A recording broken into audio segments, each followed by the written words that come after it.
Open that up. David, we live? Oh, yeah, we're live. We're live? In it. Because, damn, who bought this for me? I think Anthony. Another Anthony. Yeah. Not the OG. Yeah, another couldn't have been Anthony. Yeah, this was a gift. He just like bought it because like he's a fan of being a part of the gym. That's a solid member. Solid. Solid member right Solid there. member. The 15-year Red Breast in general is one of my favorites. The 15-year, extra classy. Shout out to all the PWRBLD members. Yeah, shout out to the PWRBLD Gym members. You guys are fucking awesome. Literally, all this right here that you guys see, they're all gifts. I think the only thing I bought was maybe the Crown Vanilla when we were down in Atlanta. I brought it back because we didn't touch it. Nothing to celebrate down there, at least. Just kidding. A lot of good performances. A lot of good performances. Oh, yeah, for those that didn't know, we just came back from Atlanta. Yeah, so that's why we're here. As I'm opening this bottle, we could kick off this episode doing a USPA Tested Nationals recap with the OGs, BK and Tone Depot. Yep. Appreciate being back. I know you guys were a big fan last time these guys were on. It's always good to hear from the OGs, people that break it down. There we go. Only tell the truth. Yeah, tell it like it is. Tell it like it is. People need that. No sugarcoating. Nope. Oh, man. Shit. Probably hurt some feelings today. Hopefully. But, yeah, so we'll kick it off talking about the lifting first. We'll start on a positive. I feel like everyone fucking crushed it. Everyone. BK competed. Tell them how you did. Yeah, man. So set PRs on all 3 lifts. Finally hit my lifetime goal of 1,600 pounds. Actually have Tone right here to thank for that. Tone handled me all day. Yeah, went in with a goal of hitting 1,600. Came out hitting 1,600 and admittedly shed a tear or two because I've been doing this a while. I don't know if you guys know. We got to From the replay last that time. video. Can you send David that video? Yeah, I'll have to resend that video. It's wholesome. It Please is. do. It is. I've been doing this a while, and yeah, 1,600's just been a number that's been, there that I've been chasing for quite a long time. So to hit it, and in a surprising fashion, had to pull a number that wasn't even on the radar for me. Pulled it, and just was overwhelmed with emotion. Gave Tone a big hug, shed a tear or two, and yeah, we'll get that video up.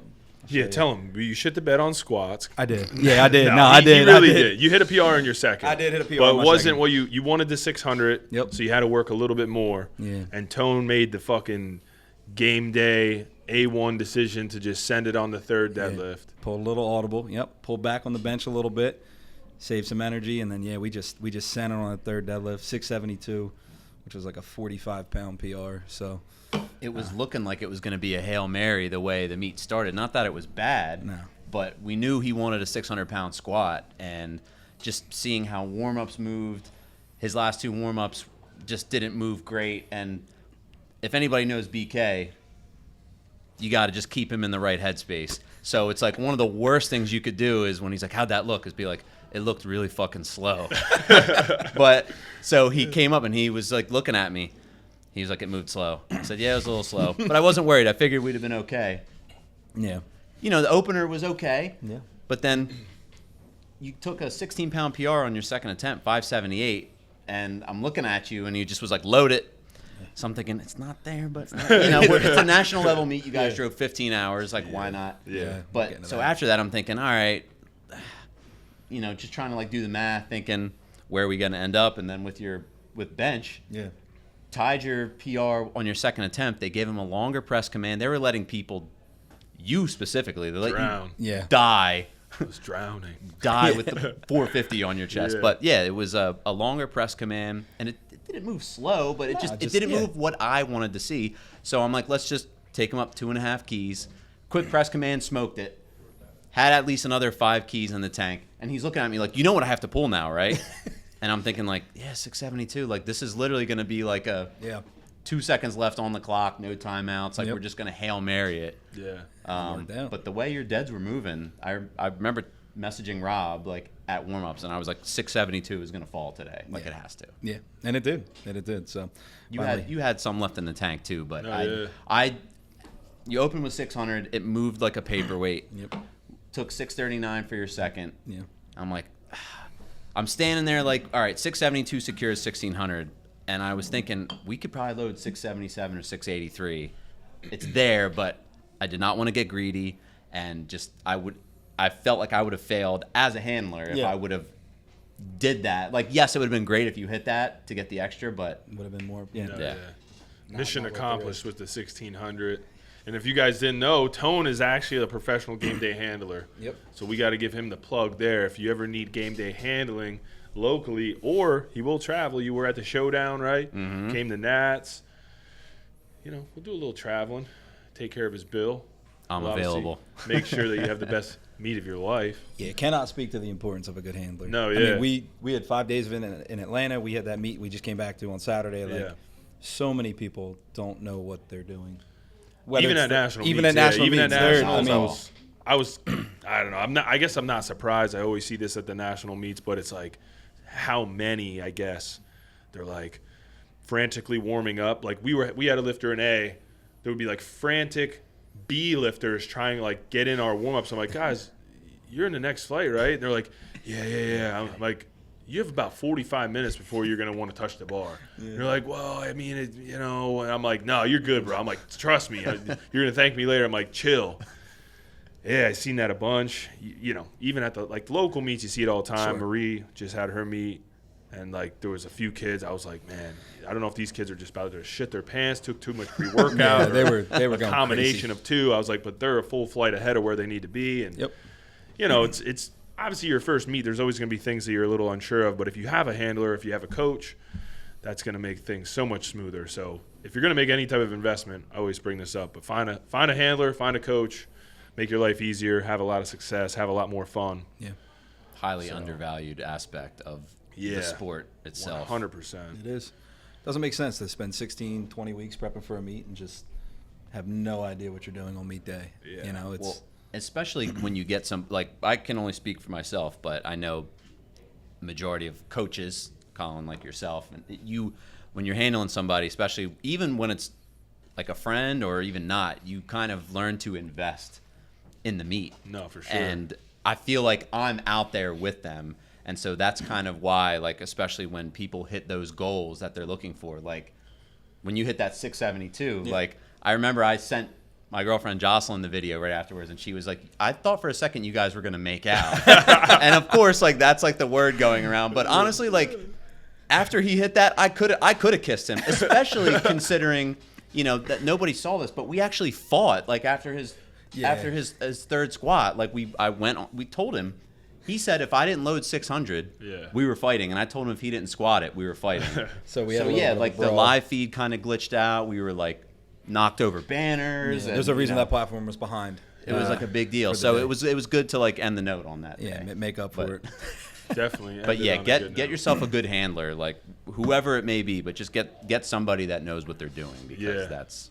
Yeah, even if you don't know anyone, there's got to be somebody you're training around. Just fucking ask them. Half the time they'll probably be thankful that you asked. It'll be like a compliment to them that you're like, oh man, yeah, I'll help you out, and it'll make the meet day so much smoother. I mean, I don't know. It's crazy. You still see this even after like people like myself, and I know you hear it all the time from other people on the internet. But it's like, get somebody to help you on meet day. Yeah, you don't want to put in all that work and then have it just go to shit because you maybe don't understand commands, or maybe you just are warming up early or wasting energy, and then you burn out too late in the meet. It's just there's so many things that could go wrong if you don't know what's going on. So There's also I see it all the time. People get an emotion, and I've been guilty of this, but people get an emotional attachment to a number that they want to hit. Yeah. Even when sometimes it's just not there, or it could be there, but it could exponentially take away from the rest of the day. Especially if you're gonna send it on your third squat and you're gonna grind out an RPE 12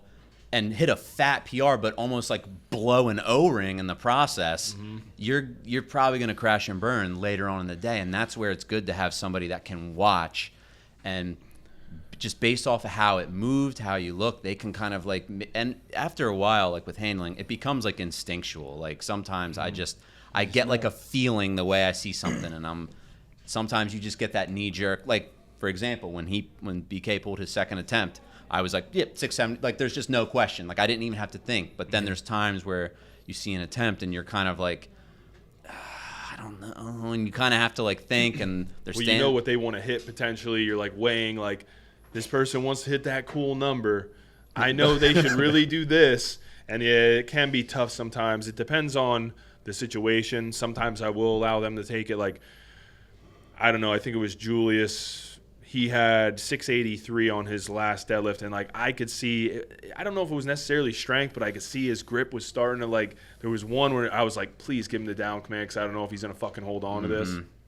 And he hit 683 on his second, and I was like, realistically, I probably should have only added 5 keys, but I'm like, we're so close to 700. I know he's been fucking talking about 700 this whole prep. I'm like, It's let's just nationals. load it. And he was also already like, he had already added 140 pounds to his total. It was one of those circumstances where I'm like, fuck it, let's send it. Let's see what he can do. Yeah. And he ended up missing it, but at the end of the day, it was still obviously a positive day. But when you were talking about the grinding out of the squat or like having a lift early in the meet affect later in the meet, I just happened to hear this statistic today while watching Worlds. So if you miss your third squat, 67% of the time, you're going to miss your third deadlift as well. So like that, and that's always something I've just like preached to all my lifters, because I heard something similar to that way back, and I'm just competing myself. I know if I've ever missed a third squat, I'm like, wow, that significantly gassed me out later in the meet. But you have to understand, like, most people, what's your best lift, right? The deadlift. You can probably typically add to the total the most with that lift. So if you're gassing yourself out on a squat for potentially an extra 2.5 to 5 kilos, you know what I mean? Maybe you should just take 2.5 to 5 less, get a clean third attempt in. You could possibly be sacrificing a third deadlift, which could be an extra 10 kilos or more, depending on the lifter. But you have to understand, totals are what matter. So if you're chasing a cool number on squat, that's great, but just understand what you're sacrificing when it comes down to deadlifts, and you're fucking gassed. So that would be a really good lesson to take from this first couple minutes of this podcast is don't blow your load on the squat, because it's a long day. No matter what meet you're doing, it's always a long day. And even if you're doing SBD days in training, meet day is totally different. The energy involved, you know, the emotions up and down, you know. It's always a different animal. Yeah. And, you know, you gave Julius some great advice when we were down in Atlanta. I I think he had asked you, you know, because he was curious about like where he thought his third attempt deadlift was going to be. And I don't remember what he had asked. And Collin legitimately asked him, Julius, do you want to hit cool numbers or do you want to have like a good meet? But he made such a great point. You were just saying like, don't be a cool number lifter. Like, yes, it's nice to say I hit a 600-pound squat or I hit a 700-pound deadlift or so forth, but it's like, be realistic about what you have that day. And what you do in training sometimes can be a good indicator, but sometimes doesn't always like carry over. So you always have to kind of go by feel and not what's on the sheet and not what's on the paper. Yeah. Every meet day is different. You never know what's going to happen. There's some meets you go to, they have certain, you know, tempos. You have meet directors that will take breaks in between lifts. Sometimes they say they're going to take breaks, then they decide last minute they're not going to take breaks. Sometimes they add a break. There's so many variables that like you can't account for when you're competing. You have to understand, like, the goal is to maximize the day. The goal is to maximize the total on that day. Even if it maybe isn't what you had in your head, or it's not what you were hyping everyone up on Instagram about, you were going to hit this and this. That doesn't matter. When it comes down to meet day, that doesn't matter. No. Just you gotta humble yourself on the day you're competing, so that way you can do your best. Because otherwise, you're going to end up with a lot of disappointing meet day performances. Like I did at my first few meets. I'm always chasing these fucking cool numbers, and what do you know? Most of the time, I ended up missing them on like a third attempt, which drastically impacted my total. Like my first meet was like, besides the people I competed with it was a good experience, like the way I performed was fucking awful. I was like, Jesus, I suck. Missed like, I think I went like 4 for 9, 5 for 9, something like that. It was pretty bad. Chasing cool numbers, you know, not understanding how energy is going to be affected over the course of a 6, 7, 8 hour long day. Yep. So, yeah, that's a huge part of it all. But for the most part, we all fucking crushed it. I mean, getting to the team. Everybody hit some pretty big massive PRs, you know. Yeah. We already touched on Julius. Jeff had a 130-pound total PR. Yeah, Jeff PR'd on every lift. I know Jeff wasn't like thrilled with his performance because he has high expectations for himself, but he still PR'd on every lift. What was his total PR? Do you know? So squat he added, I believe, like 17 pounds. Yeah, he hit 6 Bench for a he second added attempt. like 10 pounds, maybe even more. Mm-hmm. And then deadlift he added another 10. It had to be at a minimum 40 or 50 pound total PR. Yeah. And he had missed a few lifts, so to Yeah, he so went to, 6 for 9. 6 for 9, I think. so So he missed one on each. and to still walk away with a total PR Yeah. is like that's Yeah, so that's a pretty good day considering. yeah, gotta be. Yeah, if PRs, especially again nationals, the traveling. It's more hectic. There's more going on. The refs are going to be strict. There's any nationals I've been to, USPA, USAPL, the standards are always higher. So that's another thing. Remember, it's not a local meet. Nothing against local refs. A lot of them, are great, but nationals, they typically have the best refs with the most experience who are going to be very strict and hold every lift to a certain standard. So Very nitpicky. nitpicky, yeah. And if they see something on your first attempt of whatever it is, they are watching you Yep. like a hawk. Oh yeah. Yeah, that's like the biggest thing. It's just the judging, I think, Yeah. at those level meets. And That's what I think is a little bit of a shock to a lot of people. Because local meets, sometimes things do get overlooked a little bit. Nationals, it's never going to happen. Nothing gets overlooked. They're going to actually probably, again, Go yeah, the other way. Yeah, be a little nitpicky about things that you typically don't see. Like down at this Nationals, the one big thing was like soft knees before you squat. If you had like soft knees at all, or if like when you were bracing, your knees came like You unlocked unlocked. and then locked, or vice versa, like they were gonna nail you for it. You could hit an all-time PR squat. Sorry, Reds. And it's one of those things. Again, you see it overlooked a lot, but here they weren't overlooking it. Same thing with bench, elbows. If they were unlocked at the start, but then at the lockout you were actually locking out all the way, Reds. yeah. I will say that despite the fact that they added an extra 300 lifters, there was a third platform this year. I thought it ran fairly well considering. I thought it was going to be a fucking circus. And I did like how they ran it this year a little better than last year, especially considering there was a lot more warm-up platforms in the warm-up area. Yeah, I so like that. there would be platforms where, sometimes there would be like 2 or 3 people on each and it wasn't crammed. So it was a lot. I felt like it was a lot better for the lifter in that regard. Now I didn't compete this year, so like I'm just only speaking from seeing it as like a handler. Obviously you guys having competed could probably speak more to that. But I just remember thinking I think this would be a much better way to run things. And it got better each day. It did. Because you handled the first day or two, right? Yeah, it was long. Yeah, it was a little longer day one. There was also like an extra platform or two that like were right in front of where people were going out to the platform. So that was annoying me. I'm not gonna lie. I was bitching about that a little bit. But then the next day we came in, it wasn't there. Right. So that was great. Added a little more space. You could see where your lifter was at in the lineup. So it was good. They were obviously taking feedback and adjusting. Yeah. That's all you can really ask for. I definitely liked it better than last year's setup for sure. Yeah, I like that there was light. Yeah, that was. It was much. I do like that better. I Yeah. don't know. Yeah, I'm my not a old age. dark. Yeah, it's not. Remember in Columbus 2 years ago, it was like we were at a fucking rave. Like it was like purple and like blue lights, Yeah. and I was like, Yeah, I feel like I wouldn't should do be well on there. mushrooms or Yeah. acid right now. I don't think I should Wouldn't be do well there. lifting. Yeah, I was like, I don't know. It was nice. Plus the music was. Whoever the Actually, DJ was crushing it. Got to give a shout out to them on that. Yeah. Best music I've ever heard at a meet. Like Really? Lil Yeah. John was on. Yeah. People Chief were like Keef. getting Dude, Dude, down. there was. Yeah. The crowd was getting into it. Too. Refs yeah. were dancing. Like when know. I was putting in attempts, I'm like, lady, chill out. I gotta give you this attempt. She's like shaking her ass, and I'm like, come on now. But yeah, the music was good. Yeah, they did a Something good else I job. wanted to bring up, because this seems to happen a lot at local meets when somebody wants to chip a record, Yeah. be it a world record, national record, or state record. Because Liam, I know, wanted to take the record for his third squat, and I remember it ended up being kind of like a bit of a debacle. And I'm not sure exactly what had happened, because sometimes I hear it's like, oh, you have to reach the record, or you have to tie it with your with your second or?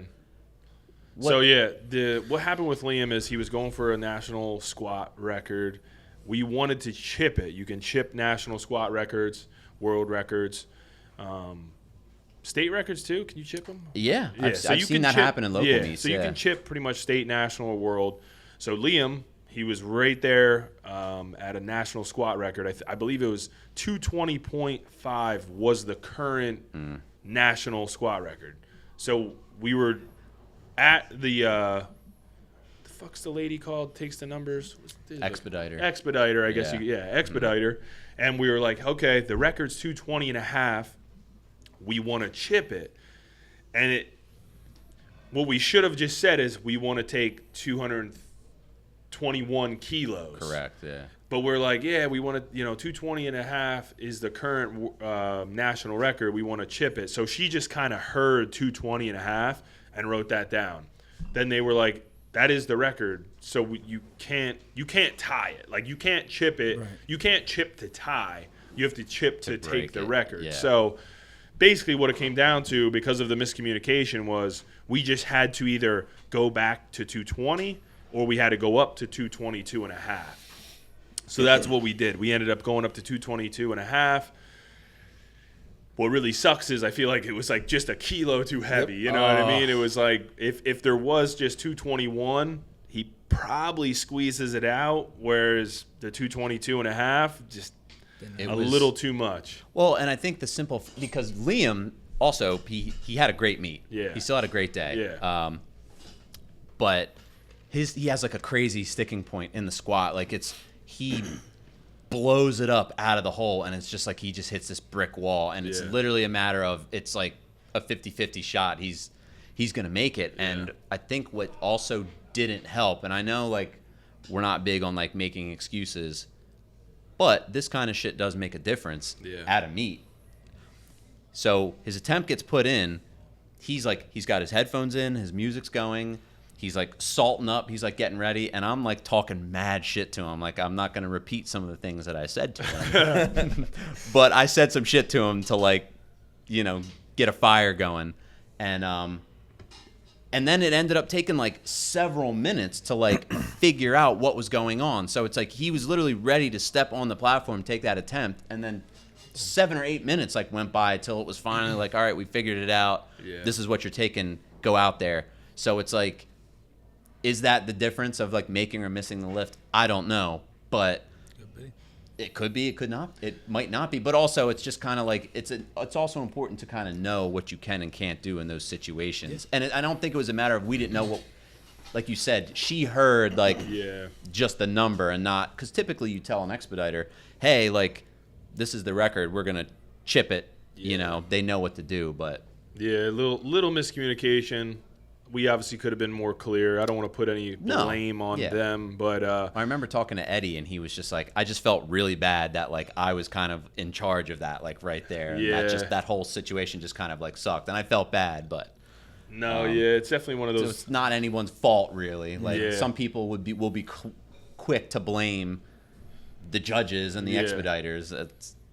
Shit happens sometimes. Shit happens. I think definitely you lose a little momentum though when like they have to huddle up and kind of figure out what's going on. I mean, shit. I think didn't you already like crack him in the back too at that point? Like, I think you already lit him up. Yeah, but, I mean, he was like definitely ready, and I remember just time like going by. I remember we're thinking, beating like, the shit out of him in the back. Yeah, literally just like fucking clubbing him over the head. But it is what it is. He'll get that record. I mean, he's like 13 years old, so he has some years. But. Yeah, that's it. Yeah, so Liam did good. Everyone did good. I don't know if we got to talk about every individual, but Mikey had the unicorn. We got to bring up Mikey. That's probably the unicorn the highlight. I mean, if you want to talk about meets going basically perfectly, right? Like I don't know what he could have done to make it any better. He went 9 for 9. PR'd on every lift, and not only was it a PR on every lift, they were like milestone numbers, like cool numbers. They were cool numbers. They were cool number which PRs. Normally we're not advocating for, but in his case, he just happened to be set up to take these. So he hit the 660 squat, which is 300 keys. Is always kind of that coveted number everyone wants. Yeah. 400 bench. everyone wants 400 on bench. I mean, very impressive. And then 700 deadlift. Yeah. And he hit actually the I think he hit like 699.75 on his second, which, it's fucking 700. Yeah. But on his third, he ended up just obviously leaving no doubt with 711, which also put him at, what did he want? He wanted like I don't know, some fucking dots, 480 dots. I don't know. He had I think he finished with 478 or something. I remember looking. And it was like right there. Definitely a dots PR, total PR, every lift PR. Ended up placing 4th, I believe. Just missed, yeah. He just missed it, but what was just it, like missed the podium. I kilogram? believe third place was 810. Yeah. He was at 802. Oh, okay. 802 and a So half. just a little more than one. Yeah, no. So he was very close to getting on the podium. And this year the 242s were actually like monsters. Yeah, there were some heavy names. hitters. I forget the kid that won, but I think it was like 832 and a half. And then Kid, he was 22 years old, right? Was that Jerome? Jerome something. He was open. He watches this, so And Jerome, shout out to you, bro. You fucking smoked Smashed everyone. it. Yeah. He was a standout, junior and open 242, and then Tracy Curry. He was in our flight. Yeah, he's a monster. He's the homie. Really nice guy. Yeah, he's cool as shit. I forget what the total was. I think it was like 820, maybe 815, somewhere in between there. And then third, was 810. So, some monsters. Yeah, much better than last year. Oh yeah. I mean, last year I shouldn't even have. I almost didn't even get a total on the board. I somehow like scraped away a win, but obviously the competition was a lot lighter. But yeah, this year was stacked. It was. And it figures that dealing with what you were dealing with going into the meet with the hernia situation, you're like, I'm taking 2 squats, I'm taking 2 deadlifts, and you had whites on all squat, like buried them all. I was like, I was like, I will not get a red on depth this year. I told Tone, watch me in the warm up room, and I was like, be critical. He's like, I'd go a little lower. So I fucking went lower. Once we got out on the platform, I was like, I felt like I was at depth. I'm like, nah, let's go even more. Yes. Yeah, squats felt good. And they moved well, too. Squats felt like I was debating a third squat, and I'm like, nah. And it's good I didn't, because honestly, I thought my intestines were shooting out of me on the second deadlift. Like the 705 deadlift actually scared the fuck out of me, because I could like feel it bulging out below my belt, and I'm like, this feels not normal. Not good. It's not good. But yeah, we got it done anyway. I was happy with it. It was fun. no excuses. Yeah. We didn't win the team award though. Yeah. I know that's something that's come up in these podcasts a couple of times. I know we were talking a whole lot of trash. But it wasn't for a lack of talent or score. Definitely would have. I would have loved to see the dots. We probably would have had to have. We'll have Mikey looking at that. I feel like he's really analytical. Yeah. He'll figure that out. We'll have but him look at the stats. Yeah. our average dots would have had to have be around 480. Yep. Because like I was around 480, Mike was around 480, Debo was like 540. I was just about to say, of all people to talk about the meet. Oh yeah, fucking Debo. That's true. We're gonna have to bring Debo up in a second here. I believe Steph was around 470. Winona was probably 480-ish, somewhere so around you got there. 4, I think, because it's 6 people. Right? Yeah, your top 6 is what registers for the team award. Yeah, so just to get right to it, I missed the team entry deadline. Didn't know there was a deadline. Yeah, we didn't know there was a deadline. Yeah. What had happened was the last 2 years we've went to nationals, we've entered a team. I didn't do it until we got to nationals. Like I literally, like as one of our first lifters was weighing in, I'm like, hey, can I enter our team? They would give me a piece of paper and we like wrote the team in. This year I didn't recognize the fine print. The deadline was like May 2nd. Like I literally missed it by like weeks. Like we didn't have a chance. I did try and pull some strings. I was like, yo, we're a sponsor. I'm like, we won last year as a team. I'm like, you don't want to get us, back? No, guy wasn't hearing it. So we weren't able to enter the team. My bad, guys. But shout out. So this is actually a really cool story. Shout out to the team that did win. I believe it was like Supreme Strength, I believe is like the team name. That's what I saw, yeah. And so the cool part about it is they're super strong, right? The I don't know if he's like the head coach or if he's kind of like the ringleader or whatever, but what's his name? Cat. You know what I'm talking about? 75 kilo. It's not ringing a I'm bell. gonna bring. Listen, I'm gonna bring his name up before I butcher it. Yeah, pull him. But he is cool as fuck. Yeah, Cashmere Hughes. Okay. You know what I'm talking about? Yeah. He's kind of got like faux hawk kind of cut. Super fucking strong. I've seen him at nationals the last couple of years. Always incredible. I think he won the 75s. I'd have to double check that, but still, monster. Anyway, last year after we won, like we rolled up heavy last year. This year too, but like last year was like the first year we kind of like rolled up deep. With a team, yeah. Like we had like fucking cool shirts made. Like we did the whole thing. Everyone balled out. We like put on a show. So we won best team. He sent me a message last year and was just like, yo, man, like, really cool to kind of see you guys show up like that heavy and like do what you did. Mm-hmm. He's like, literally, that's goals for me and like our team. He's like, we want to do the same thing next year. And these motherfuckers come out and win. They pulled up and won. Yeah, so I was like, when I seen that they won, I was like, you know what? If somebody else had to take it. I'm like, that's pretty fucking cool. That is cool. So good for them, and congrats on that. They have some monsters. Like Cashmere is a beast. One of their other guys was in the same class as Nick Evans, who's another monster that came down with us. He's an 181 junior, and that class was pretty stacked. And it was basically Nick and the other guy that was with their team for battling for like first.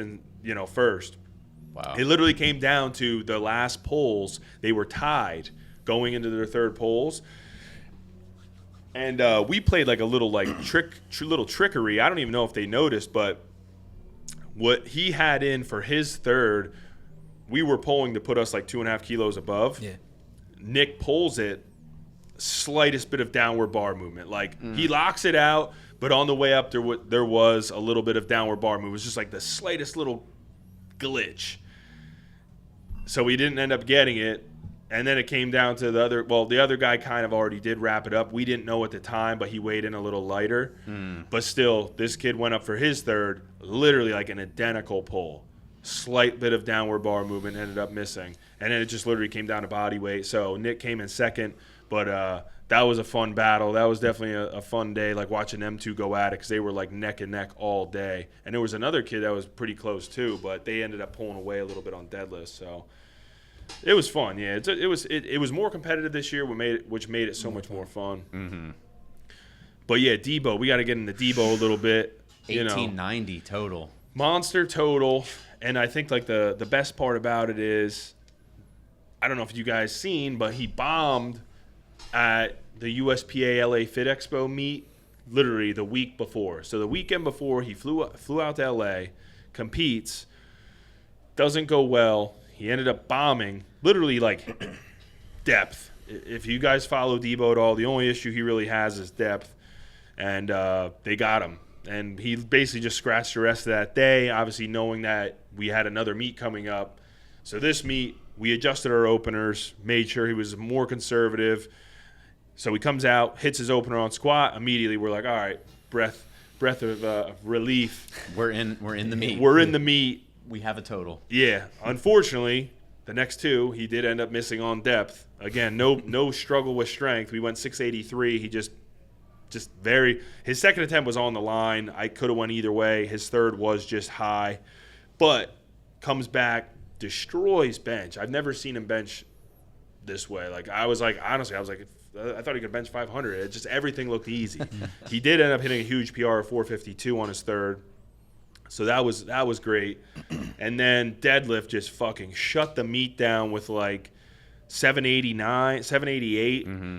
And honestly, like I was thinking we should have went more, because we went 705 opener was a joke. We went 760 because I was like, all right, let's kind of gauge where we're at for today. Smoked that, but he came off and he was like, man, that felt like a house. And I'm like, looked like fucking RP 6.5. But I'm like, you know what? Like I want to have him end. I told him after squats, I was like, we're not missing another attempt.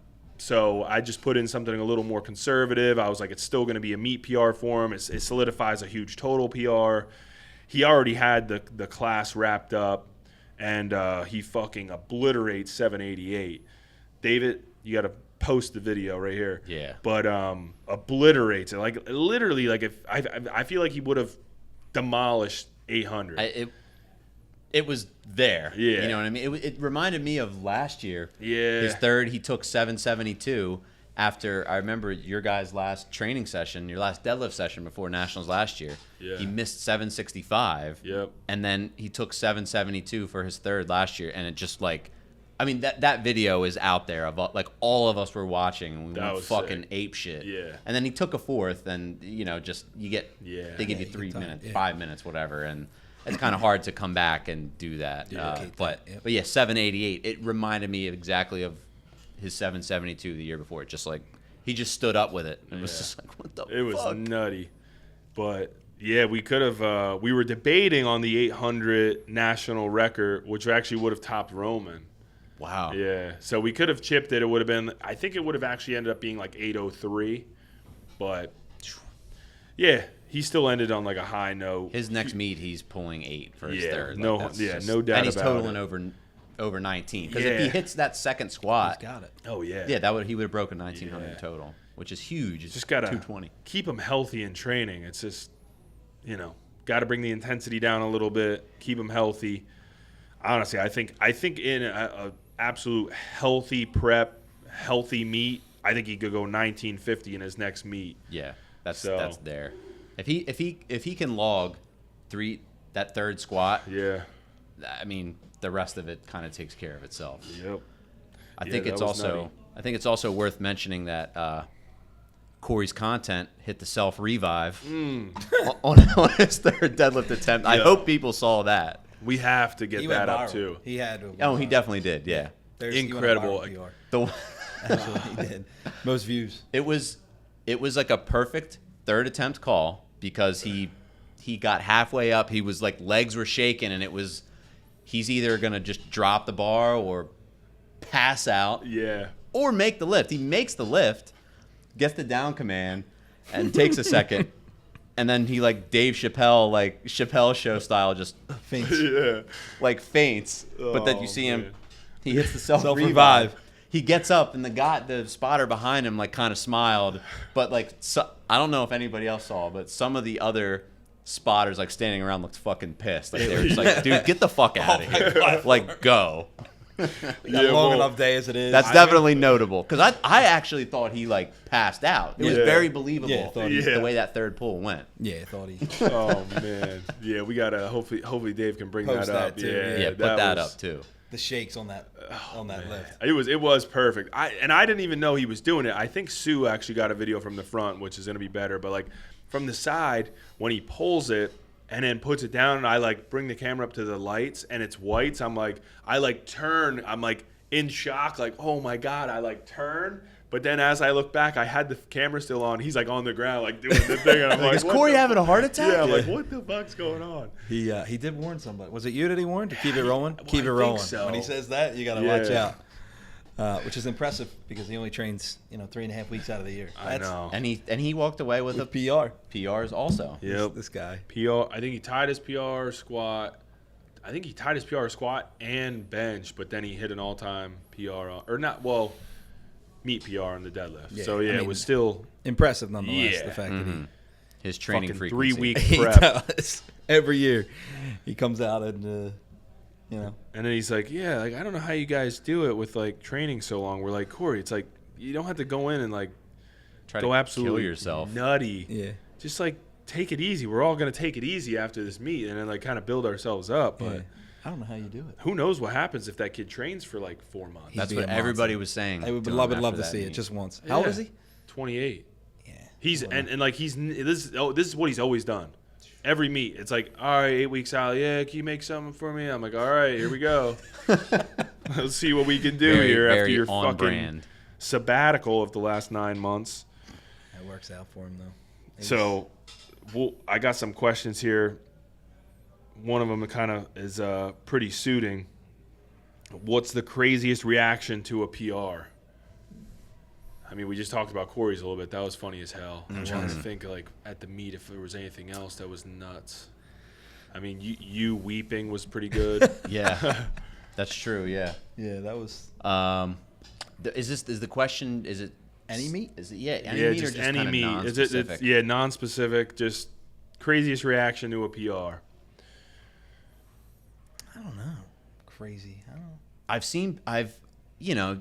You've seen people get like emotional, and I've seen course. people actually like cry. Like I know I've like been there. I've had those. I've definitely seen like some aggressive post meet, like where I've almost thought like I was gonna get fucking punched in the face, just for standing there. Yeah. I Quasi got- once pummeled me in the chest after I pulled. He hits fucking hard too. Yeah. He does. Yeah, he hits I was, very I was, hard. I was feeling worse after that than the actual pull. Yeah. I was. I was at the meet at a Winter War at your place. Was it Winter War? Whatever it was, over at Conchi. Oh, yeah. Pulled 628, which is a PR, and Quasi dead in the chest. Oh, I remember Just, that. Yeah. oh, not His good. heart stopped for a second. Not good. Yeah. So, yeah, I don't know about crazy ones. Emotional ones for sure. Lindsay had one. Like Lindsay was on the verge of tears, and that was Lindsay's dope. good because like you could. So one of my other clients, Lindsay, who went down, also huge shout out, insane meet, 9 for 9, all just big like 20, 30 pound PRs. Won her class, just literally like a perfect Another performance. unicorn meet. Yeah, 100%. I don't know if people understand who are watching this. Like, if you compete, you probably do. But if you don't, going 9 for 9 in the meet, pending you're actually pushing it, is super, super difficult. Like, I've done it, I think, once, maybe twice, and I've competed like fucking 30 times. I suck. But still, 9 for 9 with all PRs, nutty. Yeah, so I think one of the things with her, too, was she kind of had a back injury after 2 meets back. She had a back injury, which was pretty severe. Like, it kept her, limited in training. Big point is limited. She still trained. We figured out a way to train. We, did a bunch of accessories. We added a bunch of, like, preventative exercises. And a lot of it was probably boring and not fun, but she did it. And that's why she had this meet. There was actually a meet before this she did here, just a little kind of tune-up meet. And she did well here, but it was just more so to springboard her into nationals, which is, why it paid off so much, because she crushed everything. And, yeah, after she, like, literally pulled her third deadlift, like, while the bar is still in her hands, you could, like, there's a photo Sue shot. It's a good photo, and it's just yeah. fucking epic. Like, it needs to be, like, blown up, and I hope it's on her wall or, like, at least in her gym at home, because she trains at home. And just, like, eyes shut, huge smile, just, like, elation. Yep, Yeah. And that was a really cool moment. But, yeah, a crazy story. This will be a good one. I don't know if you guys have seen or, like, heard about this, but back at Warhouse, Larry Wheels stopped in the one day. I do remember that, yeah. With Black Tom Cruise, RIP, legend. That's right. And it was the first time he pulled 900. I don't know if we'll be able to find this video, but if we can, we'll have David throw it up here. Mm-hmm. But if you guys have watched Larry before, not so much anymore, I don't see it, but like back in the day, he used to do the, like, PR and it just fucking lose his mind. Every week. Yeah, every 3.5 week days, it was just a new like PR, belt yeah. comes off, like throws it, and he's just like loses his mind. He's like fucking vibrating. Convulsing Yeah, almost, it's yeah. like so. I actually wasn't even at the gym on this day, but this was back when I was working there, and he stopped in randomly, literally randomly. Nobody knew he was coming. Didn't have any of his gym equipment, so he shows up. He's like, "We're gonna deadlift." He starts pulling. I guess things were going well. He needed a belt, so somebody gave him my belt. So I had a strong belt from like Slingshot, which is now actually what Corey's content wears. It's funny how this belt's coming full Oh, this circle. is great. This is But really good. he's using my belt. He ends up hitting 900 for the first time, and I've never even seen this before. But this motherfucker like starts bleed. He's like bleeding out of his chest. I remember You see seeing this that video. It was He's like nuts. bleeding out of his chest. Literally bleeds on the belt. It's still there. It's fucking anabolic. No wonder Corey's getting so strong on 3 weeks of training. Yeah, it makes sense. But he ends up hitting the 900, like takes the belt off, throws it across the fucking gym floor, and then just starts fucking losing. He's just like, you know, like people scream nowadays. It's like you can tell it's like forced and like corny. This motherfucker is just like straight up. It was like primal. Yeah. Primal. I'm gonna have to find. I that remember video. seeing that video when it happened. Yeah. I remember being like, why is he fucking bleeding like up here? Like I'm expecting blood to come out of his eyes, nose ears, maybe. or nose. Yeah, like. But it was like it was like coming out of his like chest, his like dude. abdomen. It Somewhere. was it's crazy. Crazy. It's nuts. But that was one of the more nutty celebrations. I guess. PR celebrations. All right, I think that one definitely wins. Yeah, that one was interesting. The blood's out of Jeez, man. Jeff Perry, man, you got some of the biggest supporters. Somebody just literally, not even a question, get Jeff Perry back for number 3. They fucking love Jeff Perry. Yes, they man. do. Jeff yeah. Perry is great. He will be back. Don't worry, guys. He's literally here right now. We will have him back. Let's go get him real quick. Yeah. Just go pull him in Maybe here. we should I'll go get him I'll now. go take the rest of the night off. Yeah. Yeah. Just say hi. Oh, man, we got to get Jeff. Yeah, we'll get Jeff back for something more interesting than just powerlifting. But here's a good one for you, Tone. When is Tone going to start coaching / start his own brand? Oh shit. Yeah. Putting you on the spot. Put me on the spot. You know, this is an idea I've pondered for a while. I've had many conversations about it, and I've just not actually like dipped my foot into it yet. I've had all sorts of plans. It's just a matter of I haven't actually sat down. I've actually thought of a couple people that don't currently have coaches that kind of run like Juggernaut AI and like or like just other forms of training, but they don't have an actual coach. Because I'm not here to fucking poach anybody or be like, hey man, like why don't you come be my athlete? Over to Tone training yeah, systems. like you know what I mean, like so. Yeah.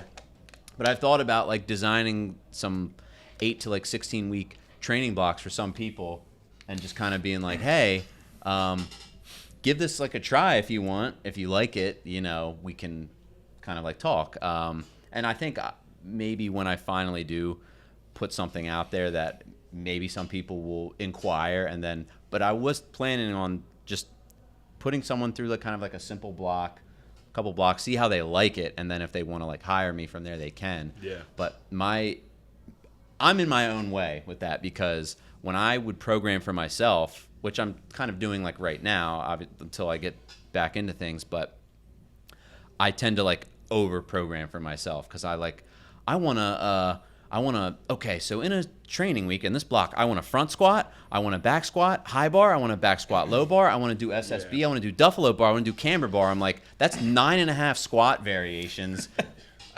How can I fit that into a week? That's kind of like my main problem. I feel like that's just with me. It's just a matter of just sitting down. How do I want to design it? Do I want to use Excel? Do I want to use it? I'm majoring in the minors on this right now. Like I have like the training knowledge to like put something together for somebody, and really it's just going to be like to experiment. As far as like the coaching goes, I just need to just stop bullshitting and just do it. And I realize I've been making excuses about it for a while. As far as starting like an actual like brand, I haven't much thought about. I feel like that's something that would kind of come with once I start with the coaching. I mean, the handling's kind of like started it a little bit. Yeah. But I think the coaching would really take it next level, and then obviously I feel like I have no choice. I have to get Tone Depot shirts made. 100%. Is that what you'd call it? Tone Depot? I don't know what I would call it, but I think it would have to be something. I'd have to, they would have to have a good name. I don't want to just be like another, like Tone Fitness. Yeah, because I think like There's so many of and I just think fitness, to me, fitness just sounds like Lame. Yeah. really, really, really lame. We talked about that all the time. Yeah, people. I mean, you're a personal trainer already. Like you've done personal training. Yeah, it's not like this would be like something brand new. It's just more so like putting it out there. Yeah. To offer the services to people. Yeah, so I mean, you're already more than qualified. I mean, meet experience yourself. You've been handling people for fucking years. I've been approached by a few people, kind of like, "Yo, if you're ready to be Bill Belichick, like I'll be Tom Brady," and I'm like, I'll let you know, and then I'll you let know. I don't want to be so- great. I'm yeah. okay. Yeah, I so wanna be great. it's definitely there. But yeah, I had 6.5 years like personal training experience. Like, and then I programmed for other people and stuff. But you know, obviously, I mean, you get the ins and outs of it, so it's competitively, it's a little different. And I just think, I overthink a lot of that stupid shit about like, well, when would I, you know, take them from doing sets of 8 to 5, and it's just like I know. I just gotta stop like fucking around. So Yeah. let's just say that's actually very refreshing because most people are the absolute opposite, and they're like, "Well, I actually just went to a powerlifting meet. I seen how it works. I'm a gonna coach. coach so. now." I'm pretty sure I'm qualified to charge coach. $150 a month. Yeah. And, I get it. They're out fucking poaching people. They're like, yeah, like I could coach you. I could go. Oh, your coach is this person? Nah, I could coach you. Yeah. well, and That's the worst. And that's like another thing too. You think about in this industry, you know, a lot of people, especially in this area, everybody kind of knows everybody, and it's like it's inevitable that maybe your coaching style may not jive with a certain athlete, and they may say, I don't think I'm getting the results I want, or I don't like this, or maybe we just don't jive well, like our Yeah. communication, and then they're going to go to somebody else, and that person they may go to may be somebody that you know, someone that you're cool with, an acquaintance with, or you just don't fucking like at all. Yeah. So it just could be like kind of, you know, I feel like, I'm sure you've probably had clients that went to someone else or whatever, and either that's not a big deal at all, but it's definitely like a dynamic that probably happens. And the last thing I want to do is like come on the scene and be like taking clients like from people. If somebody wants to like come with me, then like that's their, you know, I just feel like that's kind of an interesting, when you kind of put your foot in the coaching pool. No, you know, for sure. That's going to happen. Yeah. Like, inevitable. You definitely can't take things personal. There's going to be some clients that click and you like they're with you for life, and then there's going to be some where 6 months goes by and they're like, I think I'm going to try something different, and it just might be a stylistic, you know, thing, and that's fine. I've had that happen. I've had clients leave, go to other coaches, come all back. over the place. I've had plenty of that too. I've had clients, they leave, they try somebody else, they come back because they realize, maybe I don't like that. Maybe I didn't mind Collin, you know, or maybe I liked Collin stuff or whatever. But it happens all the time. Yeah, I mean, you're not gonna. In today's world, when there is now like an oversaturated market of so like bad. coaches, everyone's always somewhat everyone's gonna kind of be like, oh, this person has like this secret ingredient that this person does, and it's like, well, no, I mean, most of the time there's going to be like a certain level of coaches who actually know what the fuck they're doing, and it's more so if you're buying in or not, you're probably going to get results. If you're not buying in, you're not going to get results. So it's who are you going to buy into, and sometimes that's a style thing, sometimes it's a personality thing. A lot of it comes down to that. I mean, even personality is just clicking and being able to have like positive communication and dialogue. That way, you know, the coach you're working with can make adjustments or knows what's working, what's not, what you like, what you don't like. So that's a huge part of it. Communication is probably like the most Definitely. undervalued Feedback, thing, but it's most important, really. What you just said about the buy-in, that is almost more important than the actual X's and O's itself, because I know they've done studies on this, but it's like when an athlete like truly believes in what they're doing, they will see monumental progress for that reason. You can be giving them a great program, and if they're making progress, but if they themselves like don't believe in that, or even like you as a coach, like they're not gonna like progress as well. The program could be, hey, listen, you're gonna like run up and down the stairs and take the trash out, you know, for 7 sets. And if they fucking love doing that and they believe in that, they're gonna make progress, you know? No, not 100%. saying that should be in your programming, but Never know. sometimes some That's people probably the staple if you're. I'm going to add that Yeah. into Yeah. Liam's program. That's good. take the trash fucking out. trash out. That- Get your shine box. But yeah. No, that's a big one. So I'm glad you mentioned that. This is kind of fucked up, dude. This one says, will BK drop down to 198? Holy. Why would they even want that? They don't want me down there. I would like to Whoever I that would like was to is- see you at 198 and then just do like a photo shoot. Just like a black and white photo shoot, just like full bodybuilding. coming down to 198. Well, Just- we're just just doing do bodybuilding things for the next year, so. So, Colin it and I could are happen. going to be bodybuilders, actually. I don't know if that's been. I've already formally started, dude. Last night, did Yeah. like 5 exercises, was done in 30 minutes, slight pump, announced. Yeah, felt good. that's good. That's it. Get Sue Tran to follow you around, Yep. and then you're. Makes You're you in. look like That's a fucking actually perfect. IFBB That- pro that's real what it quick. is. That's Yeah. what I'm saying. That comes with the territory. Yeah. Dude, people are just like trolling at this point. Is it Corey Uh-oh. again? It's gotta be. This It's Corey. This is Corey. You want to know what Corey said? He said, "Is BK a Muppet?" I wish they would have got that earlier. Earlier. When he That's was in here. fucked Yeah. up, man. That's just that's what Corey does. BK is not a Muppet. For the I'm record. not. Corey's low key king troll. He He is. is. The king troll, and he loves to hear himself talk. Like I don't know if you, like he thinks he's the funniest person in the history of people. Like Yeah. he'll stand here until he gets a laugh out of you because he'll talk to you for 25 minutes and he'll finally get that laugh out of you, and then he's like, "See, I'm pretty funny." He just takes shots at you all day. all day. Yeah. But you know what he does? He takes the low hanging fruit. You know what I mean? Like That's true. the bald, you know what I mean? Yeah. Soft target. I Yeah, guess. it's what he does. Come on. Nothing soft here. No, You no, what I we mean? know Come that. on We now. know that. Come on now. This is another one for Tone. Why does Tone eat enough for a family of 4? That is true.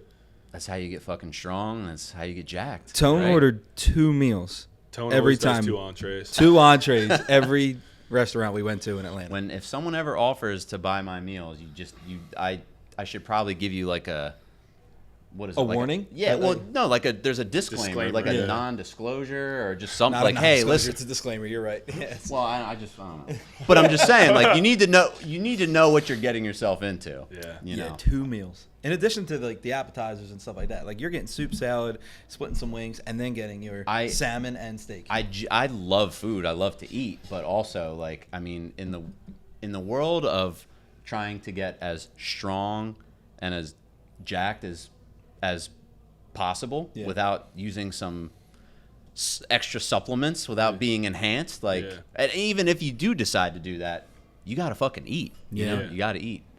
I'm pretty That's- sure you only used perp at that barbecue place to like as a cover. You were like, "Does anybody want to split this family meal? I'm gonna get a couple pound because you can order meat by the pounds down there." Yeah, And he's sure, like, "Hey, yeah. I want 2 pounds of the brisket. Does anyone want to split this so I can Well, the funny perp thing added like 6 wings to the meal, and you had 3 pounds of we had brisket, we 3 had the pounds of chicken chicken, fried, the chicken fried 2 ribs, sausages, which were amazing. By mac the and way. cheese, chicken. Yeah, you were. I've Yeah. been You just wanted to- I've been needing to start my own. I need to talk to Food Network about getting my own show. That would be cool. Kinda You like a kind side of look thing. like the old feel guy like- from Man vs. Food. Like if the guy from Man vs. Food lost like Which You one? look 100 like pounds? the fit version of him. whatever What, that Adam? guy- Adam Richmond. Adam Yeah. Richard, you do. You do a little bit. I would do it. Can we Does get he a not? side by side of Adam Richmond and Tone right now? What a job that guy had, right? I would. I mean, that would be great. Yeah. Just train, and then like. I don't go- think he's Do training. food but you can challenges? He's not, but no. So the question, why do I? That's why. Yeah. Like so, if it, because I know a lot of people. There's so many lifters. I'm not gonna throw any names out there yet. I'll kind of spare you since we're on here. But when I talk to people about like, what do you weigh in, or depending on their weight class, No, don't hold back. That's Corey. I'm like, heck, well, Don't Corey's hold back. definitely Yeah. he's definitely one of them. But Yeah. you ask like, what do you eat in a day, and then you hear it, and then how much water do you drink? Nothing. I'm like, there's 12-year-olds out there that are eating more than this. Yeah. Like, Yeah. and you want to be strong, Yeah. you know? What kind of advice would you give somebody that needs to eat more? If somebody's like, I don't know, I'm just not hungry or I don't have time, like what do you do to like get the calories in and make sure you're staying fueled for training recovery? That's a good question, because for like the longest time, I remember when I had first really got into training, and after I had cut a ton of weight, and I was like, all right, I'm like down to like a clean slate. Now I need to just put on as much muscle tissue, as much dense tissue as possible. And I think I put like a quick 13, 15 pounds on, and I like hit that wall. And I remember being like, I'm just a hard gainer. I'm a hard gainer. I'm a hard gainer. And then I started really tracking my food macros and seeing like where I was at. And I just was like, I don't know. And then I just started eating more. And then like magic, I started putting weight on. Now, Presto. sometimes eating more is not just the answer. So one thing that I did, because sometimes if you're eating 5 to 6 meals a day, and you work a full-time job, and it's hard when your job is not just training and eating. Yeah. So sometimes you can't add any more meals. So what you have to do is one of the best things is you add more calories per bite. You just make each meal a little bit more dense.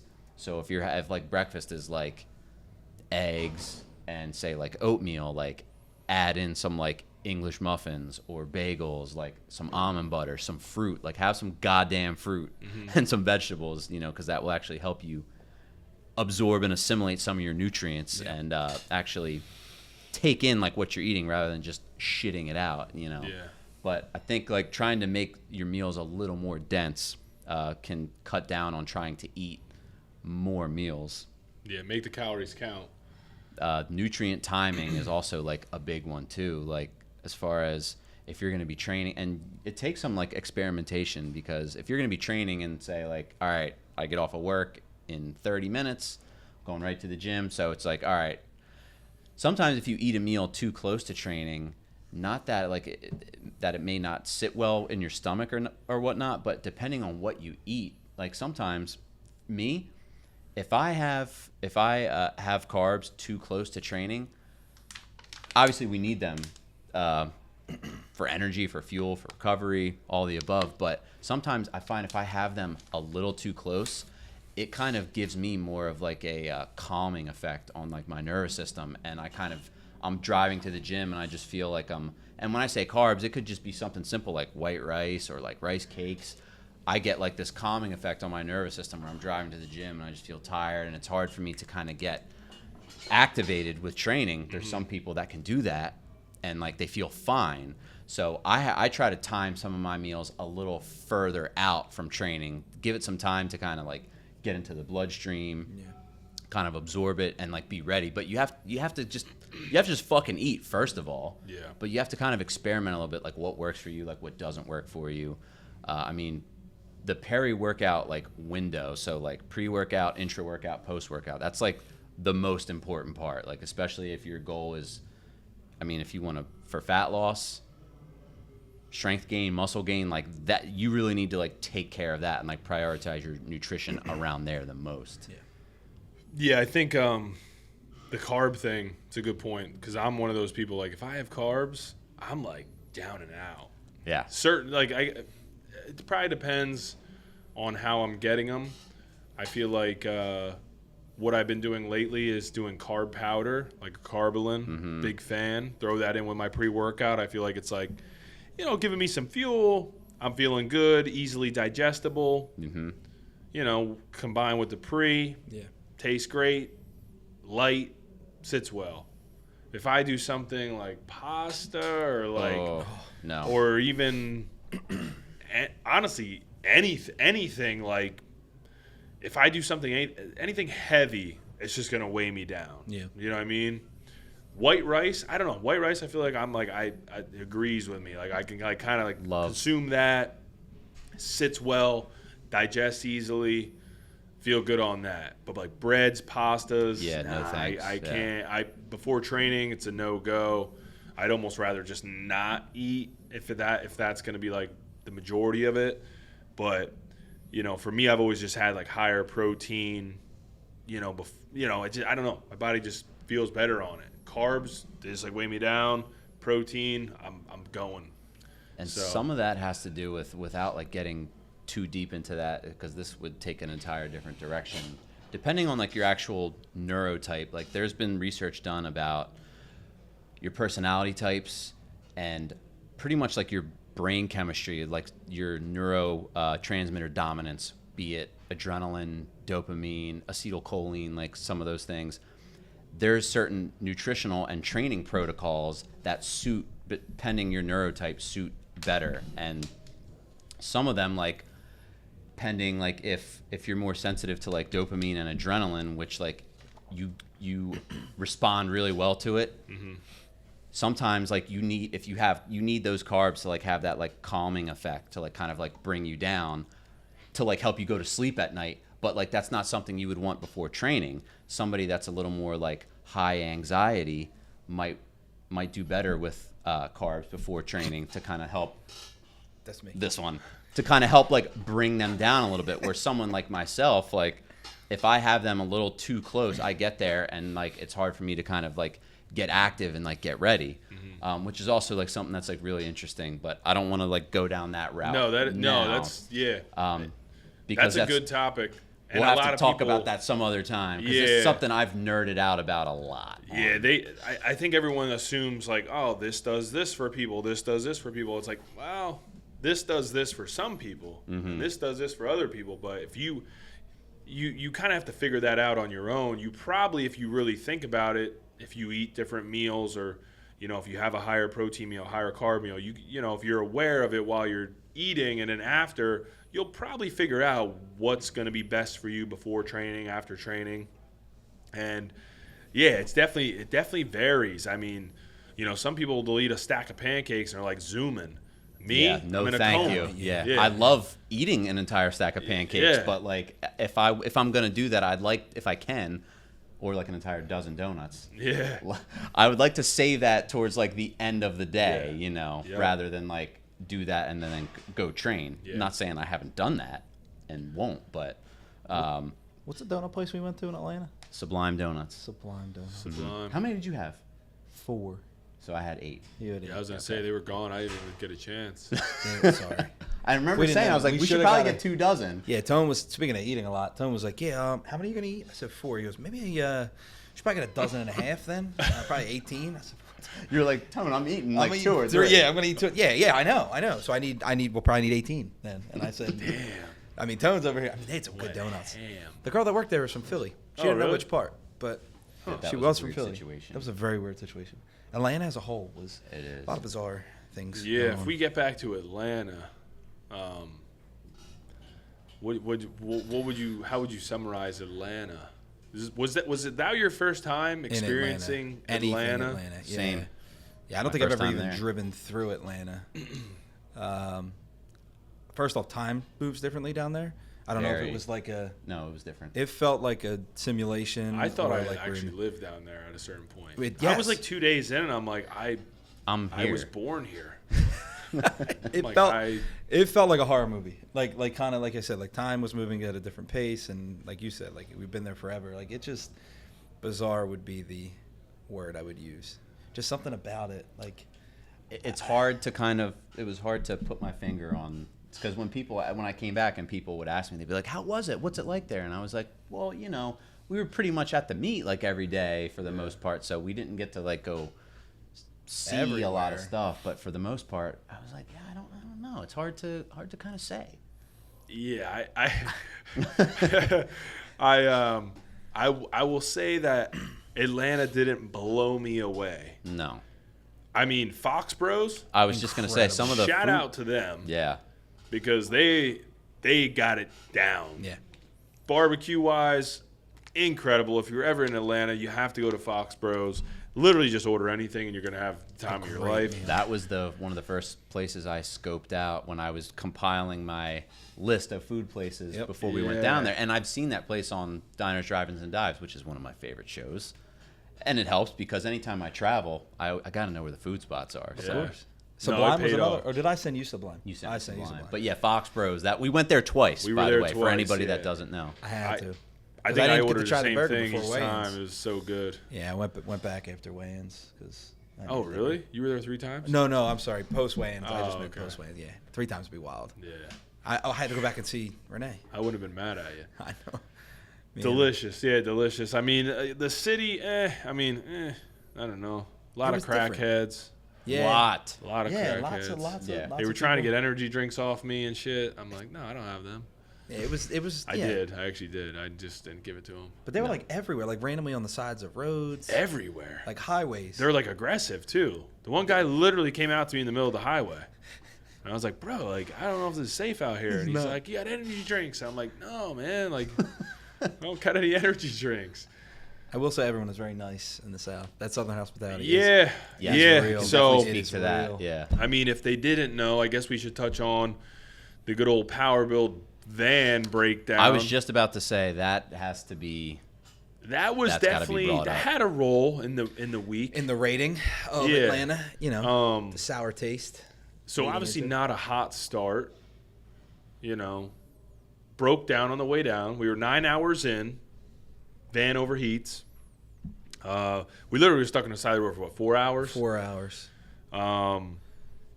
What happened first? So we broke down, right? On the torrential downpours. If you guys didn't get the full story, you're about to get it. Torrential downpours. We break down. Luckily, there was a work zone for me to pull off of the highway and at least get out of the way somewhat. I still thought we were about to get smacked by an 18-wheeler. Multiple times. So we sat for 30 minutes. We're like, all right, there's an exit up about a mile. There's a Circle K. We can maybe get to that and get some coolant and be good. Started up. We get to the exit.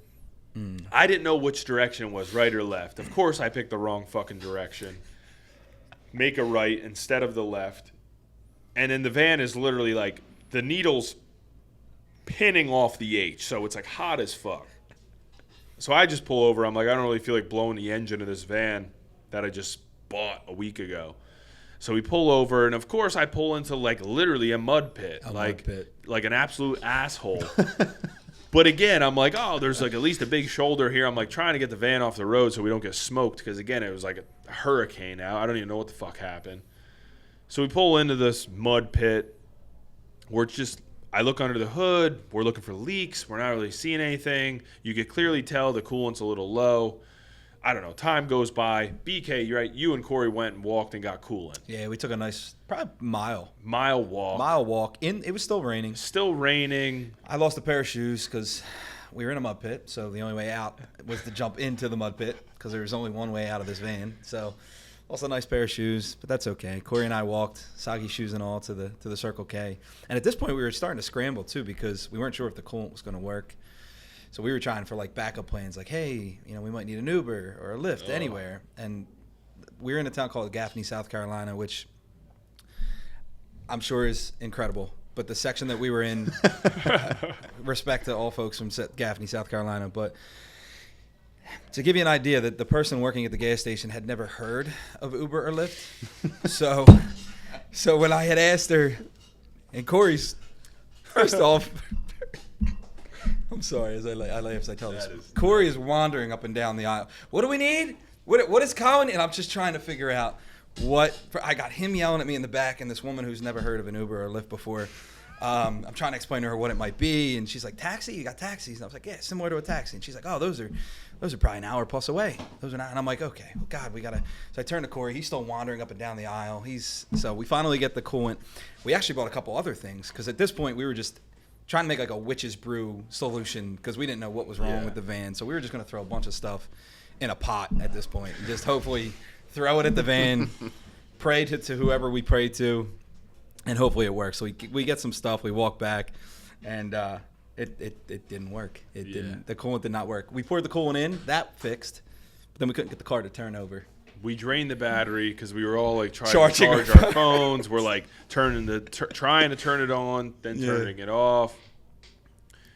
Basically, after we got the coolant, we had one guy helping us already, right? Like he was like, not when we got the coolant. He was another half hour out. Okay, so the first guy was like a half an hour out. When did we get the guy with the jumper cables? Did we go back? We had to go back to the Circle K. That's right. You got in the van you got some random dude comes up in a truck with a huge trailer. So we're like, he must know what he's doing. Yeah, absolutely. So we like kind of like flag him down. Yeah, he kind of like stops, like, hey, is everything all right? And we're like, we're fucked.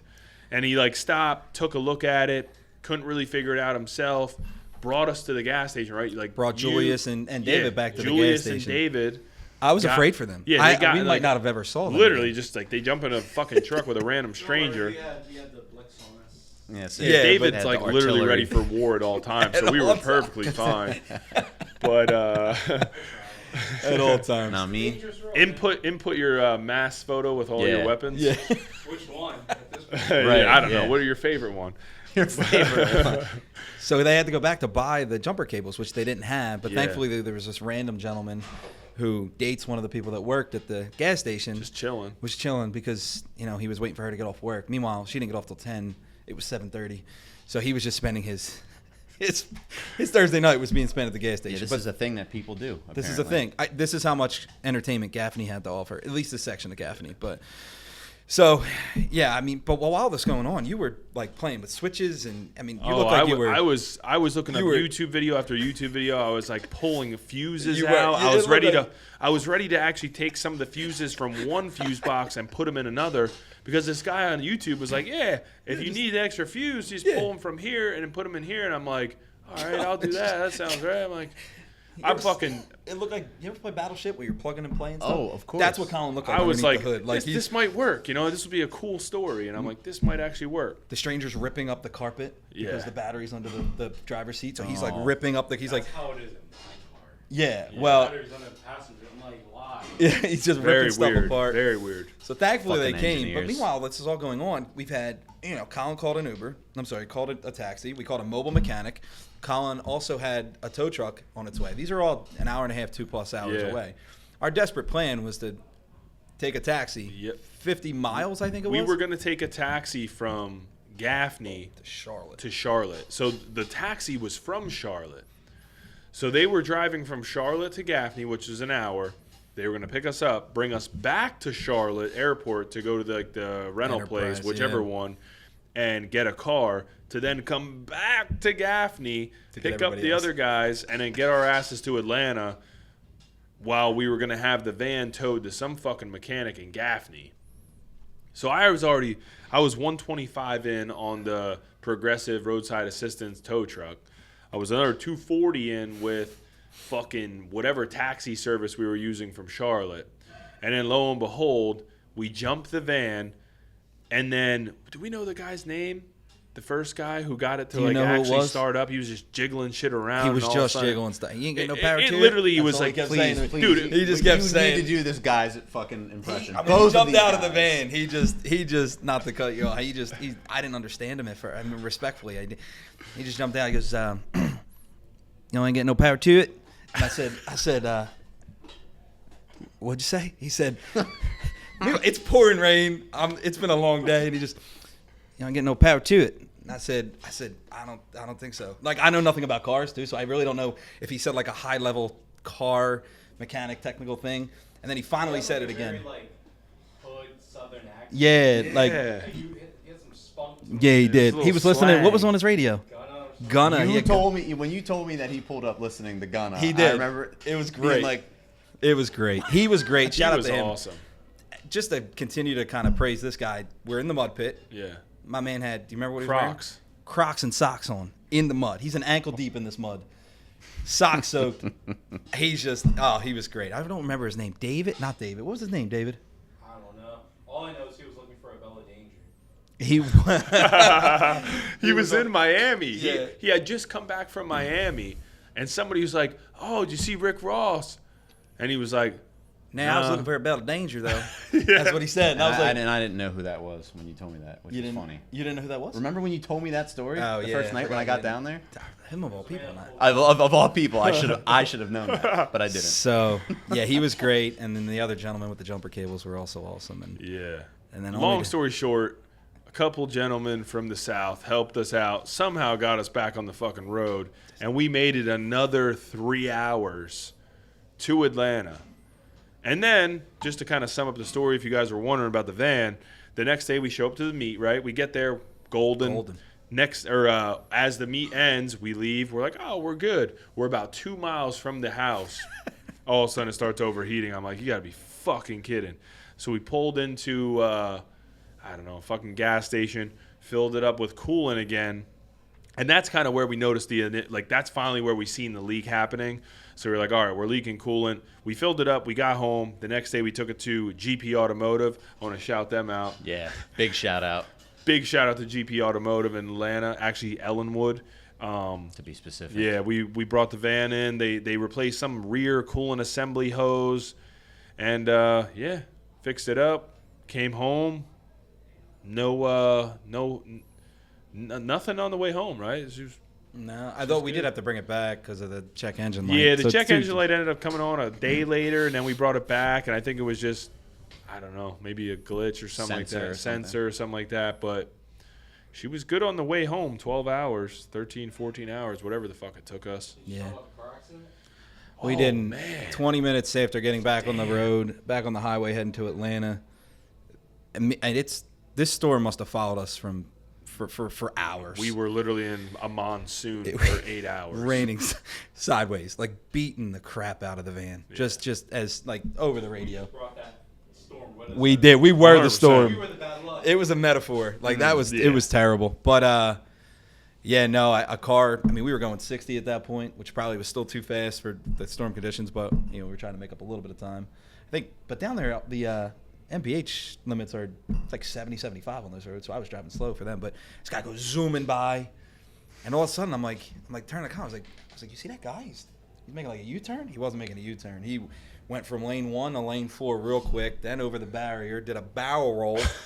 And then rolled again. We pulled over, called 911. We obviously tried to pass along some good karma and good vibes and check on the guy because it didn't look good. So we checked. Julius went over, checked on him. He was thankfully very okay. Crawled out. He crawled out of his truck, which was upside down. Yeah, and he was fine, thankfully. Yeah. Best part, a tow truck immediately came. That was the Yeah, that was there the was thing. literally like it must have been a tow truck on that road because like within seconds it was already there. I was like, huh, interesting. Ours was an hour and a half away, so We couldn't pay one with any amount of money to come for us within an hour. well, you did pay one for we not did. to come. Yeah, yeah, we did pay one. I got a $500. I forgot to tell you that. So on my credit card, I actually thought it was fraud. I Yeah. literally went through the whole process of like changing out my card because I thought like someone hacked my card. No, it was just Lyft held the charge because we called an Uber. It was so far away. It was going to be a $500 ride to Charlotte. So Lyft held $500 as like a thing, like Holy a collateral. Yeah, they gave it back to That me. would have been a $500 lift. That's crazy. That's what they were. Yep, that's what they held on my. Wow. Literally went through the process to I guess cancel my that Discover taxi card. ride wasn't bad then. 250, 240, right? Thankfully, I was not in the van for the ride down because I was flying down to meet everybody there. But I remember that Thursday night at 7:30, I had just gotten off of work at 7. I got to the gym to train. BK calls me. It's like 7:30. I'm like, yo, what's going on? Like expecting him to be like, yeah, we're there, almost there. And then tells me like, we're on the side of the road. We're in North Carolina.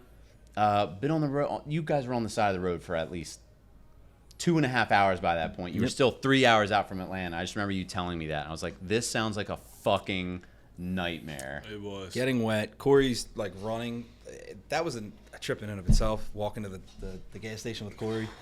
I love him. Funny as hell. But yeah, there was a car that actually pulled up beside us. I said, hey, you guys need a ride? And Corey like grabbed me. He's like, no, we're good. Like let's get out of here. We're good. Like don't worry about it. I was Really? like, yeah. So They were probably just nice people. that's what I thought. That's what I was like, Corey. He was like, no, we don't get in the car. I mean, He was looking it's out. hard to believe there's any human trafficking going on in Gaffney. Nobody wants me anyway. At that I point, just feel like nobody's trying. I feel like down there was probably actually just like a genuine like, hey, Everyone do you was need so help? Good nice. Samaritan, yeah. Yeah. That guy out of nowhere, the guy from Miami. I wish we knew his name. Well, that Thursday night, that first night that I was there, and I remember you basically telling me the entire story of like how the van broke down with the Yeah. car accident, the guys that stopped and helped. You and, were like, there. I That know, was you were- fucking. It was like I was there. It was Oh, like a movie, man. like I saw it. Wonderful gentleman. Some of it was on film. If you guys haven't checked out the vlogs Please yet, make check sure you the check them vlogs out. out. Yes. David put on a show, vlog 1 and 2. Vlog 1, you're going to see the breakdown. Are there Vlog more 2, coming there's out? some more. Yeah, what we got? Vlog 3? Log 3, man. Might be a little boring, but I don't know yet. But it might be the closer. I feel like that you can do anything. Yeah. It'll be good. I mean, the cameras were on a lot, and I know there was a lot of Sue's good got some shit that quality got picked content. up. Yeah. Did we Needless to say, we did a good job down there. did we get the Wingstop? Oh, That was in that's episode- on That was sec- on that's on episode episode 2. Okay. I wish David made it in, or Sue made it into the Wingstop with us because the conversations were great in there as well. Interesting. Very interesting situation. Very interesting down there. So where do you currently stand with the van right now? The van's good. Not gonna lie, I did call the dealership and I was like, listen, I want to fucking exchange this thing. Fuck this van. They're supposed to give me a call back. Did you tell him the whole story? I told him the whole story. He felt really bad. I feel like the guy's like a genuine guy. I don't know if he's just he's a really good salesman because he honestly, like, you know, he seems like he's really invested in like my happiness, and it's just like at the same time I'm like, are you guys just fucking with me right now? Because like I don't know, but apparently they're gonna call me back. I don't know. We'll see what happens. There's a Tahoe on the lot that I've been eyeing up. Might just fucking exchange it.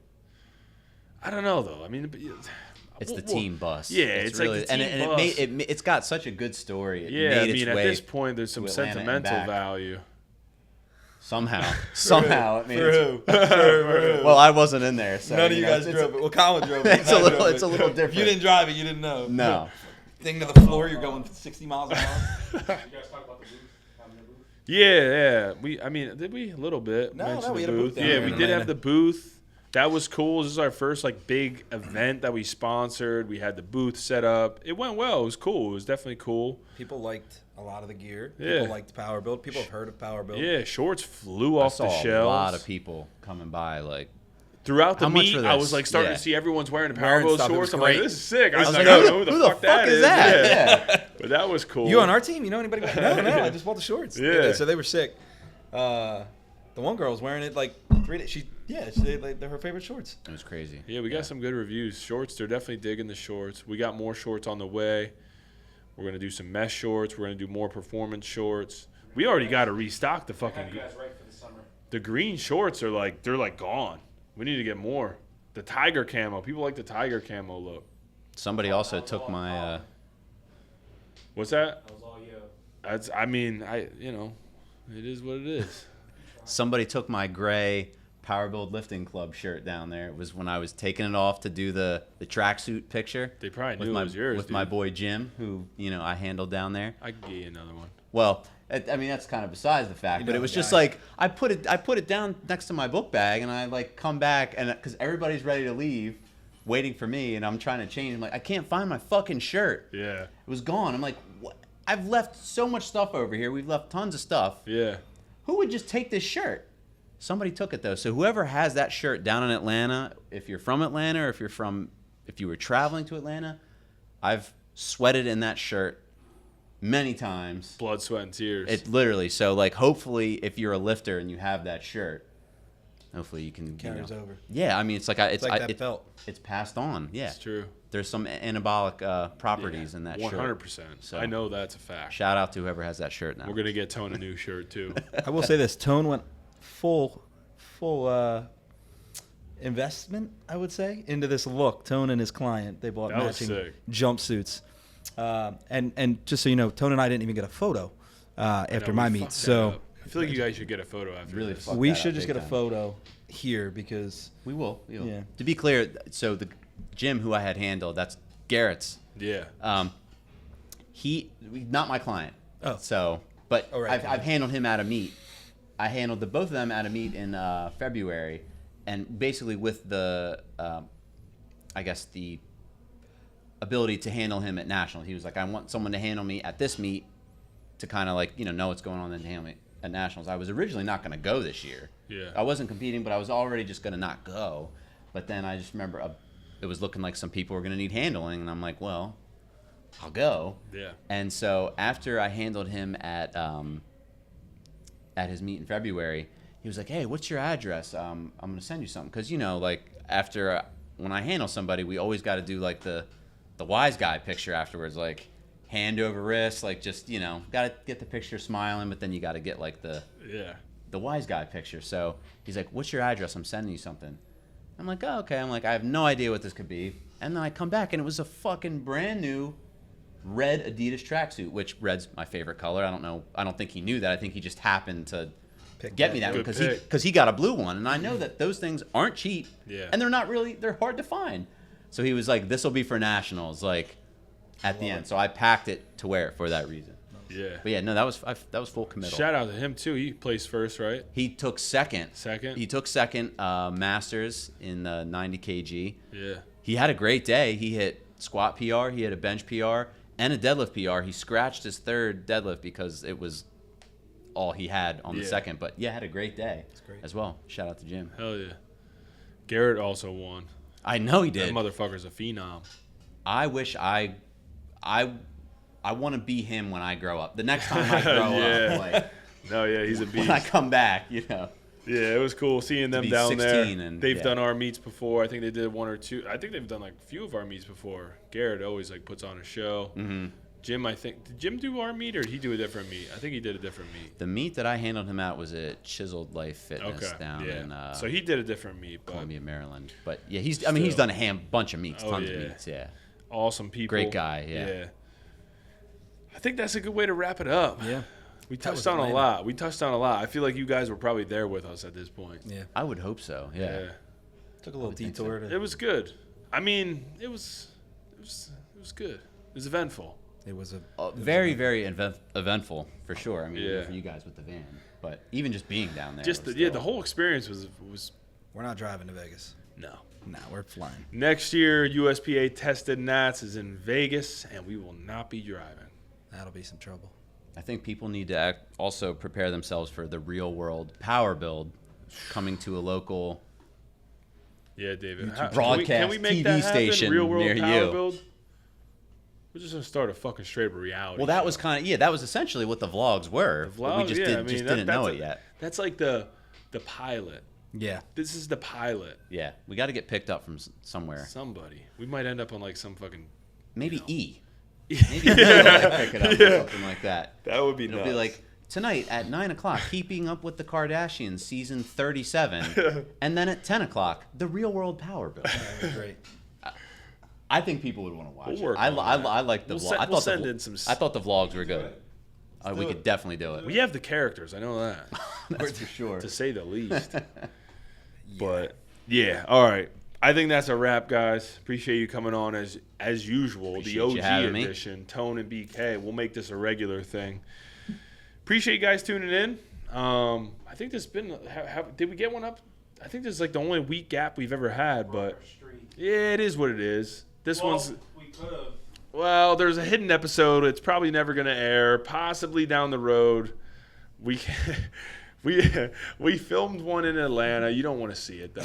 I want to see it. It's under the influence. I have to see that. Maybe we'll show a little sneak peek at some Okay, point. all right. But Just show me off the yeah, record then. appreciate the support of the podcast. One of the coolest things that happened down there was like multiple people came up to me and were like, "Yeah, watching the podcast, really like it." And I was like, "Really?" Like I'm like, you know, 'cause They it's saw like us. still so new. So I'm like, "Oh, I'm like, Really? it's like a That shock." is cool. But yeah. we've been getting some good feedback. Gonna continue to mix it up, keep you guys entertained, give you guys some good information. I feel like we had a ton of really good information on this one. This if was- you guys are looking to This was compete, long, yeah? Yeah, we did good. yeah. We did good. As So always, we could be here all night. Have as fun, well. Dave. we Yeah. could easily be here all night, but we're gonna wrap it up here, guys. Obviously, make sure you subscribe to the channel, like, comment, ring the notifications bell. Listen to this on any of your fucking streaming platforms with podcasts. Watch the vlogs. Yeah, watch the vlogs. Yeah, please man. If watch you- the vlogs. If you guys want some laughs, I'm telling you right Yeah, now, you gotta they're watch there. the They're vlogs. definitely there. They don't get enough I love. worked way too hard on those vlogs for it to not to get views. Yeah, we have some characters, man. But there's more to come with that. So those of you, we actually had people in the gym today, David, like, "Where's vlog number 3?" So I Really? was like, Coming. It, coming. yeah, wait for it. It'll be worth it. So, again, we appreciate all the support, guys. You'll be seeing another episode here soon. I don't know who. If you guys have any special guests you would like to see, throw their name in the comments. We'll get them here. We'll make it happen. Elon Musk. Elon Musk, There you go. probably out of our league, but I'll send him a DM tonight. We'll probably answer. Won't be.